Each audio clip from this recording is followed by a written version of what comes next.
Breaking news from around your world on this Wednesday, February 27th, 2019. I'm Larry Rice. President Donald Trump's former personal lawyer told Congress on Wednesday that Trump knew ahead of time that WikiLeaks had emails damaging to Hillary Clinton's presidential campaign. And he testified that Trump is a racist, a conman, and a cheat. Michael Cohen suggested that Trump also implicitly told him to lie about a Moscow real estate project. For more than a decade, Cohen was a key power player in the Trump organization and a fixture in Trump's political life, and the hearing was expected to provide the most damning depiction to date of Trump's campaign and business operations from a one-time member of the president's inner circle.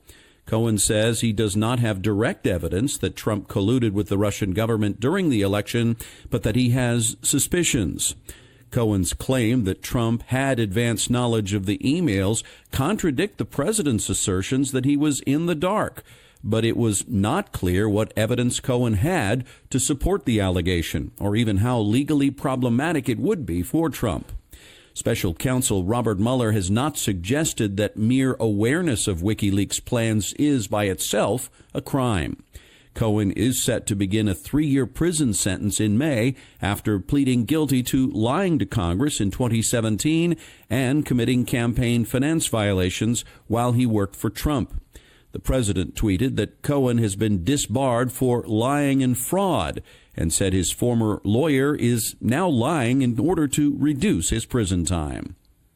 A locomotive crashed into a barrier at the Egyptian capital's main train station on Wednesday, causing its fuel tank to explode and triggering a huge fire, killing at least 25 people.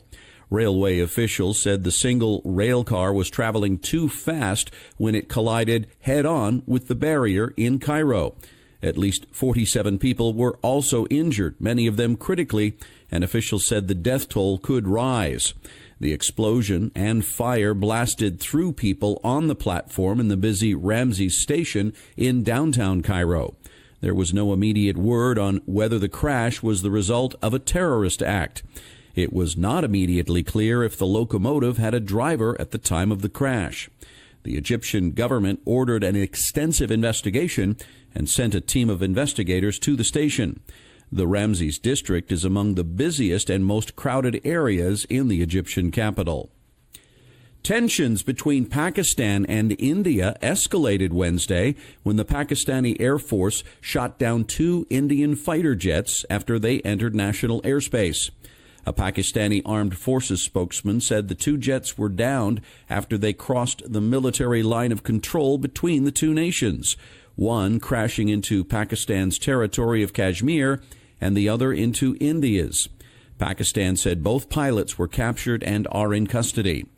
After the shoot-down, Indian President Narendra Modi attended a security meeting, while Pakistani Prime Minister Imran Khan called a meeting of his top decision-making body on nuclear issues. Both countries lay claim to Kashmir, a Muslim-majority area in the northern region of the Indian continent, but control only segments of it. India's Jammu and Kashmir was the site of a deadly suicide bomb attack this month that escalated tensions. On February 14th, a vehicle loaded with explosives was rammed into an Indian Central Reserve Police Force convoy, killing dozens. Pakistan-based terror group Jaish-e-Mohammed claimed responsibility. India swiftly blamed Pakistan for the attack as it allowed the UN-declared terrorist group safe harbor.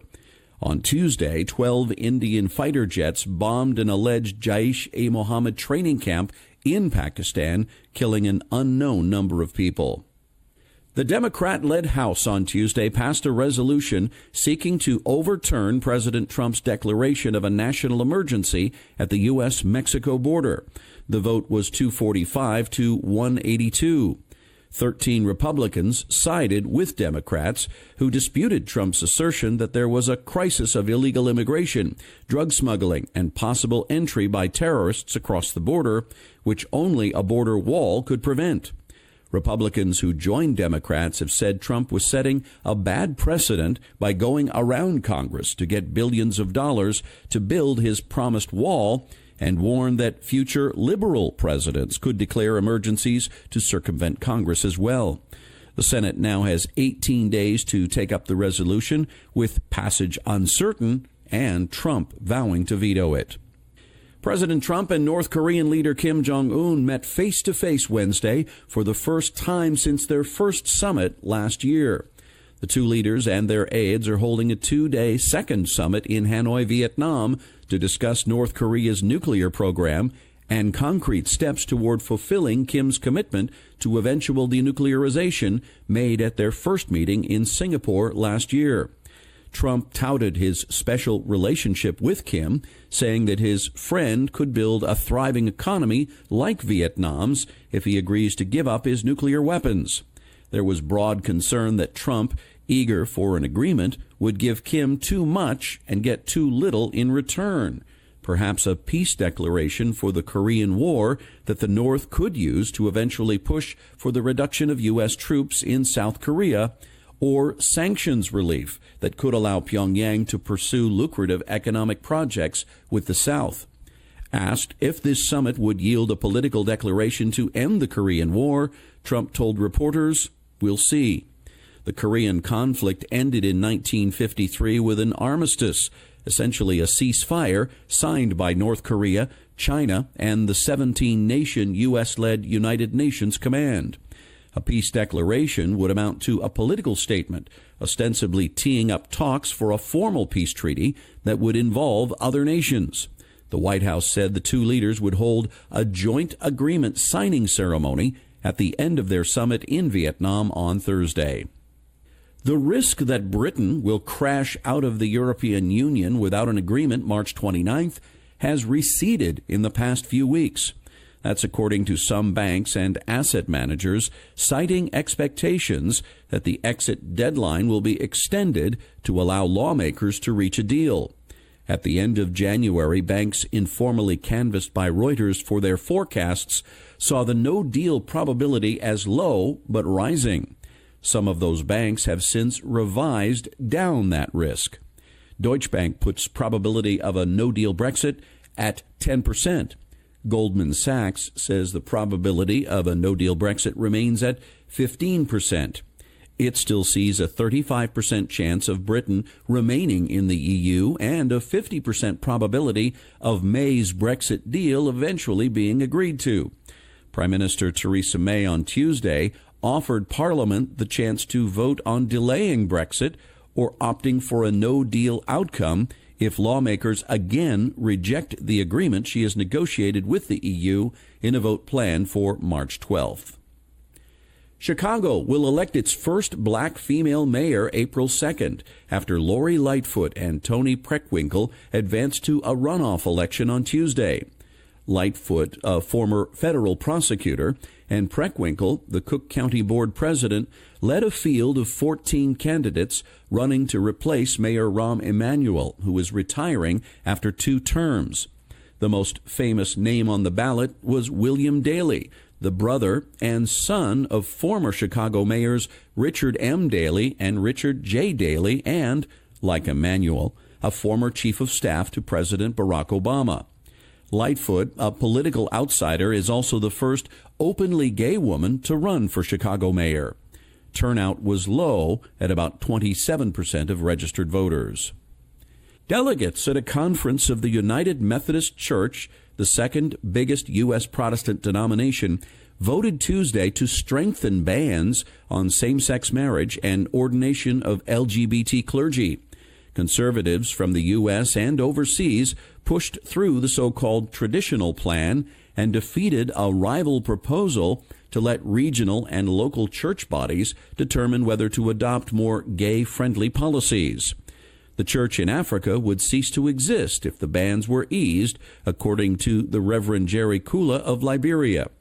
Council of Bishops President Kenneth H. Carter said he feared progressive churches would now leave the denomination. Former Methodist pastor Rebecca Wilson called the vote devastating. As someone who left because I'm gay, she said, "I'm waiting for the church I love to stop bringing more hate." A baby boy weighing just 268 grams or 9.45 ounces at birth was sent home after months in a Tokyo hospital. Keio University Hospital said the infant is the smallest surviving male baby in the world. The boy was born through cesarean section last August after he failed to gain weight during the pregnancy, and doctors feared his life was in danger. The boy was in intensive care until his weight reached 3.2 kilograms, and he was discharged February 20th, according to the university's School of Medicine Department of Pediatrics.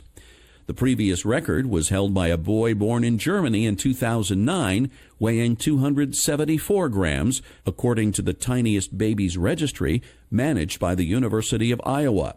The registry indicated the smallest girl was born weighing 252 grams in Germany in 2015. And that's your update for this Wednesday, February 27th, 2019. I'm Larry Rice. Thanks so much for listening, and I hope you have a wonderful day.